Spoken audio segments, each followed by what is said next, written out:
کہ غزوہ احد ہجرت کے تیسرے سال میں یہ غزوہ پیش آیا۔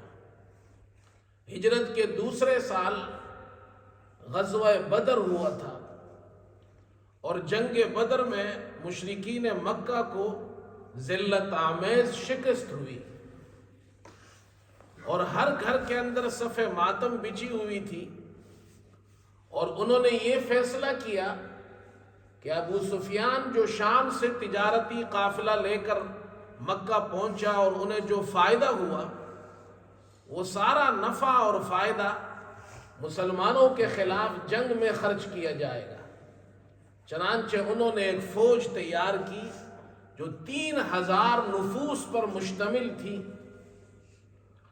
اور 200 گھوڑے تھے، 700 زرہ پوش اس میں لشکر میں شامل تھے، 15 عورتیں بھی اپنے ساتھ انہوں نے لیے تاکہ وہ نوجوانوں کو جنگ کی ترغیب کے لیے اشعار پڑھ پڑھ کر سنائے، اور اگر کوئی بھاگے وہاں سے تو ان کو تانے دے اور ان کو روکنے کی کوشش کرے۔ یہ ایک بڑا لشکر تیار ہو کر مسلمانوں کے خلاف نکلا۔ حضرت صلی اللہ علیہ وسلم کو مدینہ منورہ میں اطلاع ملی، آپ نے صحابہ اکرام سے مشورہ کیا، تو جو بڑی عمر کے صحابہ تھے انہوں نے مشورہ دیا کہ ہمیں مدینہ منورہ کے اندر رہ کر جنگ کرنی چاہیے، اور جو نوجوان تھے انہوں نے یہ مشورہ دیا کہ ہمیں باہر نکل کر مقابلہ کرنا چاہیے۔ آخر کار حضرت صلی اللہ علیہ وسلم صحابہ اکرام کو لے کر باہر نکلے، احد کے میدان میں پہنچے جہاں جنگ احد ہوئی، اور درمیان میں راستے میں منافقین آپ سے الگ ہو گئے، اور منافقوں کے سردار ابن ابی نے کہا کہ ہمارا مشورہ نہیں مانا گیا ہے، تو وہ اپنے 300 آدمی لے کر واپس ہو گیا۔ حضرت صلی اللہ علیہ وسلم کے ساتھ 700 آدمی ہیں، آپ نے جنگ کی تیاری کی، صحابہ اکرام کو میدان جنگ میں آپ نے صفوں میں کھڑا کیا، 50 آدمیوں کی جماعت کو جو تیر اندازوں کی جماعت تھی ایک ٹیلے پر کھڑا کیا، اور انہیں سمجھایا کہ تمہیں کسی بھی حال میں یہاں سے ہلنا نہیں ہے، یہ جگہ نہیں چھوڑنی ہے۔ جنگ شروع ہوئی، اور مسلمانوں کو اللہ تعالیٰ نے ابتدا میں فتح عطا فرمائی، اور مشرکین کو مارنے لگے، یہاں تک کہ ان کے پاؤں اکھڑ گئے اور پیٹ پیر کھر بھاگنے لگے۔ مسلمانوں نے ہمت اور شجاعت کا مظاہرہ کیا، وہ تو رسول کریم صلی اللہ علیہ وسلم کے صحابہ تھے، اور دین کے لیے انہوں نے بڑی بڑی قربانیاں پیش کی۔ ابو دجانہ رضی اللہ تعالیٰ عنہ، یہ ایک صحابی ہے، حضرت صلی اللہ علیہ وسلم نے جنگ احد میں اپنی تلوار نکالی اور ارشاد فرمایا، من یاخذ ھذا السیف بحقہ، کون ہے جو اس تلوار کو لے اور اس کے حق کے ساتھ اسے لے، اس کا حق کون ادا کرے گا؟ ابو دجانہ نے عرض کی، اے اللہ کے رسول، آپ کی تلوار کا حق کیا ہے؟ فرمایا، اس کا حق یہ کہ کسی مسلمان پر نہیں چلے گی، یہ دشمنوں پر چلے گی۔ آپ صلی اللہ علیہ وسلم نے ابو دجانہ کو تلوار دی، ابو دجانہ نے تلوار لی، سرخ عمامہ سر پر باندھا، آپ صلی اللہ علیہ وسلم کی تلوار ہاتھ میں لے کر احد کے میدان میں نکلے آپ، اور یہ اشعار پڑھتے ہوئے جا رہے ہیں۔ فرمایا کہ انا الذی عاہدنی خلیلی، انا الذی عاہدنی خلیلی ونحن بالصفح لدى النخیل، میں وہ شخص ہوں کہ میرے ساتھ میرے خلیل، میرے دوست محمد صلی اللہ علیہ وسلم نے مجھ سے یہ عہد لیا ہے، جبکہ ہم پہاڑ کی دامن میں نخلستان میں تھے، یعنی احد کے دامن میں ہم کھڑے تھے، میرے خلیل محمد صلی اللہ علیہ وسلم نے مجھ سے عہد لیا ہے، انا الذی